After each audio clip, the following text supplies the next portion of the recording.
काही कथा अशा असतात ज्या फक्त ऐकायच्या नसतात, तर मनात खोलवर अनुभवायच्या असतात. नात्यांमधल्या विश्वासाच्या, प्रेमाच्या आणि कधीकधी विश्वासघाताच्या. तुमच्या आमच्या आयुष्यात घडू शकणाऱ्या अशाच वास्तव कथांसाठी स्वागत आहे तुमचं आपल्या चॅनलवर.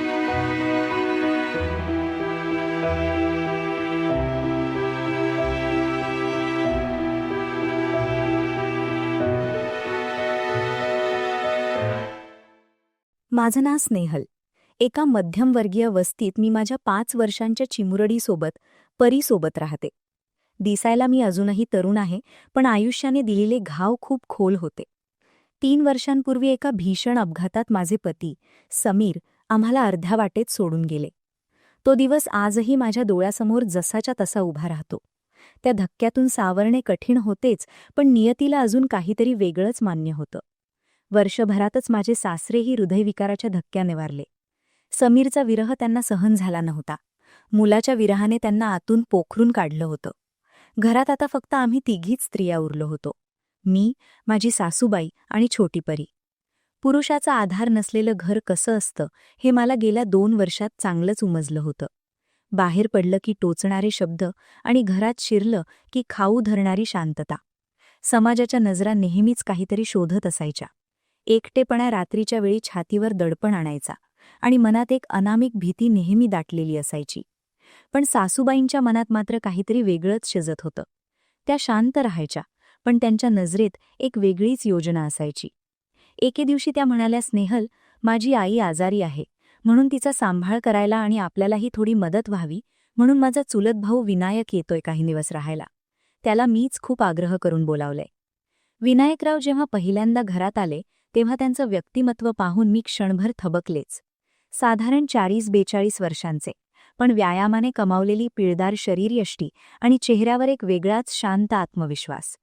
सासूबाई आणि त्यांच्यामध्ये मला सुरुवातीपासूनच एक अनामिक जवळीक जाणवत होती. त्या ज्या प्रकारे त्याच्याशी बोलायच्या किंवा तो ज्या नजरेने त्यांच्याकडे बघायचा ते केवळ बहीण भावाचं प्रेम वाटत नव्हतं. जसे दिवस गेले तसं मला त्यांच्यातील एका जुन्या दबलेल्या गुपिताचा सुगावा लागला. विनायक हा सासूबाईंचा केवळ भाऊ नव्हता. त्यांच्या तरुणपणी जेव्हा सासरे कामाच्या निमित्ताने कित्येक महिने घराबाहेर असायचे तेव्हा एकाकी सासूबाई आणि विनायक यांच्यात रक्ताच्या नात्यापलीकडचे ऋणानुबंध निर्माण झाले होते. विनायकने आजवर लग्न केलं नव्हतं, कारण त्याचं मन आणि शरीर आजही विनायकचं त्या जुन्या आठवणीतच आणि त्यांच्या अस्तित्वात अडकलं होतं. विनायकरावांनी घरात पाऊल ठेवल्यापासून घराचा नूरच पालटला. समीर आणि सासरे गेल्यामुळे जो एक शुकशुकाट घराच्या भिंतींना चिकटला होता तो विनायकने आपल्या हसड्या खिदळण्याने आणि वावरण्याने पूर्णपणे पुसून टाकला. ते फक्त सासूबाईंचीच नाही तर माझी आणि परीचीही एखाद्या सावलीसारखी काळजी घ्यायला लागले.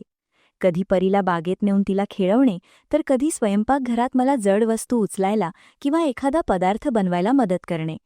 त्यांच्या हाताचा स्पर्श जरी चुकून झाला तरी माझ्या अंगावर काटा यायचा. एके रात्री सासूबाई लवकर झोपल्या होत्या आणि परीही निद्राधीन होती. मी गॅलरीत उभी राहून शांत चंद्र न्याहाळत होते. मनात विचारांचे काहूर माजले होते. अचानक मागे पावलांचा मंद आवाज आला. विनायक तिथे आले होते. त्यांनी काहीही न बोलता हळूच माझा हात आपल्या मोठ्या हातात घेतला. त्यांच्या हाताची ती उबदार उष्णता मला माझ्या अंगात भिनताना जाणवली. ते अगदी जवळ येऊन कुजबुजले. स्नेहल, हे सुंदर तारुण्य असं विरहात कोमेजून जाण्यासाठी नसतं. समीर गेला, सासरे गेले, पण म्हणून तुझं आयुष्य तिथेच थांबलं नाहीये. तुलाही सुखाचा, कोणाचा तरी होण्याचा आणि पुन्हा एकदा स्त्री म्हणून जगण्याचा पूर्ण अधिकार आहे. त्या रात्री त्यांनी मला ज्या प्रकारे जवळ ओढलं आणि आलिंगन दिलं त्या स्पर्शात एक अनामिक भूक आणि ओढ होती जी मी गेल्या कित्येक दिवसांपासून स्वतःच्या मनात मारून टाकली होती. दुसऱ्या दिवशी दुपारी सासूबाईंनी मला त्यांच्या खोलीत बोलावलं. माझं हृदय धडधडत होता. मला वाटलं की कदाचित काल रात्री आम्ही गॅलरीत असताना त्यांनी आम्हाला पाहिलं असावं आणि आता त्या घराबाहेर काढतील किंवा माझ्या चारित्र्यावर संशय घेतील. पण त्यांनी बोलायला सुरुवात केली आणि मी सुन्नत झाले. त्या अतिशय शांतपणे आणि मायेने म्हणाल्या, स्नेहल, विनायक आणि माझं नातं तुला कळलंच असेल. त्याने माझ्यासाठी, माझ्या प्रेमासाठी आजवर संसाराचा त्याग केला. कोणाशी लग्न केलं नाही. पण आता माझं वय झालंय. माझं शरीर साथ देत नाही. समीर गेल्यापासून आणि माझे यजमानही गेल्यानंतर तुझं हे कोमेजलेलं रूप बघून मला रात्री झोप येत नव्हती. मला माहिती आहे, विनायक तुला खूप सुखात ठेवू शकतो. तो तुझी आणि परीची जबाबदारी आनंदाने घेईल. आपण दोघींनीही आता समाजाचा आणि जुन्या नियमांचा विचार करून रडत बसण्यापेक्षा आपल्या उरलेल्या आयुष्यात जो काही आनंद, जे काही सुख मिळतंय त्याचा स्वीकार करावा असं मला वाटतं. विनायक फक्त माझा जुना सोबती नाही, तर तो आता तुझाही आधार आहे. त्याला मी फक्त माझ्यासाठी नाही, तर आपल्या दोघींच्याही सुखासाठी इथे कायमचं बोलावलंय. सासूबाईंनी स्वतःहून आम्हाला एकत्र येण्यास आणि शारीरिक संबंधांनाही जणू मूक संमती दिली होती.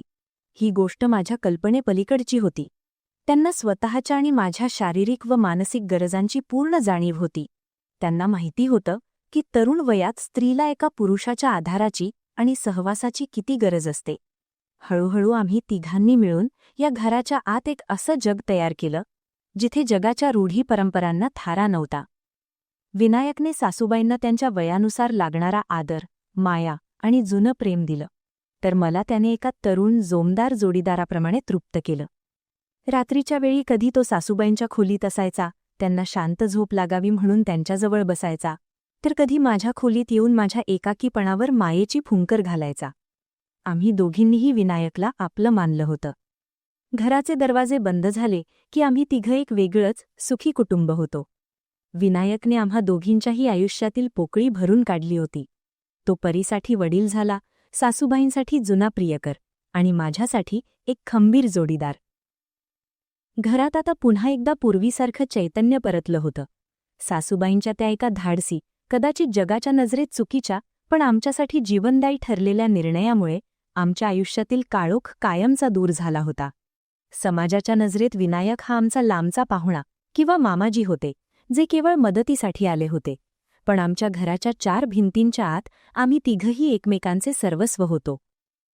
सासूबाईंनी मला एकदा जवळ घेऊन डोक्यावरून हात फिरवत म्हटलं होतं, स्नेहल, लोक काय म्हणतील याचा विचार केला असता तर आपण दोघीही आज या रिकाम्या घरात अंधारात कुढत बसलो असतो. कोणाचं तरी मन राखण्यापेक्षा स्वतःचं मन जपणं जास्त महत्वाचं असतं. आयुष्य खूप छोटं आहे ग. ते कुणाच्या तरी विरहात वाळवून टाकण्यापेक्षा जे सुख समोरून चालून आलंय त्याचा दोन्ही हातांनी स्वीकार करावा. आज मला सासूबाईंच्या त्या शब्दांचा आणि विनायकच्या त्या निस्वार्थी प्रेमाचा खरा अर्थ उमजला होता. आम्ही दोघीही आता खऱ्या अर्थाने तृप्त आणि आनंदी होतो.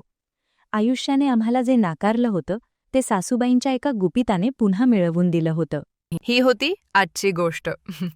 आशा करते तुम्हाला खूप आवडली असेल. जर आवडली असेल तर आमच्या चॅनलला सबस्क्राईब करा आणि नवीन रोमॅन्टिक आणि थरारक कथा ऐकण्यासाठी लगेच परत या.